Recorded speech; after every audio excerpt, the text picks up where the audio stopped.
John Tortorella, good coach or just a pure distraction these days? John, I think he's an incredibly smart coach.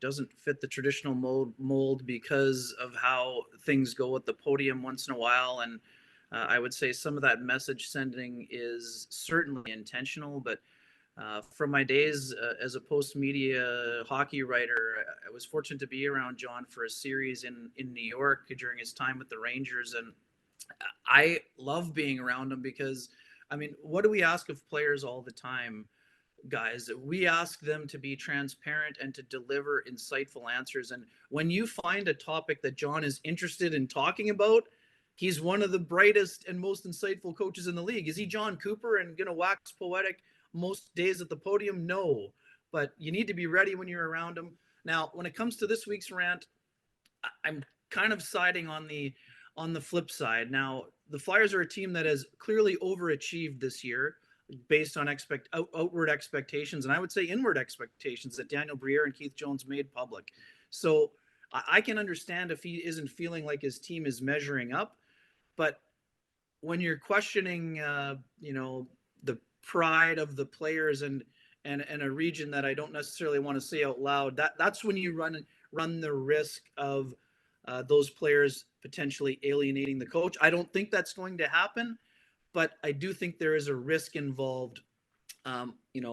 When you're talking about will and gumption. I'll change the terminology here, but I do think that John is a very smart coach. He pushes you, and I think that I would say it this way, John Tortorella is the kind of coach that most players appreciate more when they don't have him as the coach as maybe when they do have him. And that may say something more about today's player, but that's maybe another debate entirely. I think John Tortorella, the person is probably a lot different than the personality we see as a coach. I think John Tortorella behind closed doors with his players is probably way different than the John Tortorella we see on the podium. And there really are two forms of John Tortorella. There's post-game John Tortorella after they lose, who is like out of his mind. And then there's pre-game John Tortorella after a morning skate, who is generally a pretty good person to deal with. And like you say, Kenny, very insightful. When he was coach at Tampa Bay Lightning, we used to see Tampa Bay a lot here and spent a lot of time with John. And he would wax poetically about whatever you wanted to talk about. I think that going to New York, quite frankly, changed Tortorella. He became defensive, and he became, in my eyes, a much different coach after going to the Rangers. I think what we're witnessing here, though, is perhaps the last year of John Tortorella as head coach. My take is that he's this whole sitting the captain. To me, he's doing some strange things. My sense is that John Tortorella will move upstairs next season, and Craig Berube will be the head coach of the Philadelphia Flyers.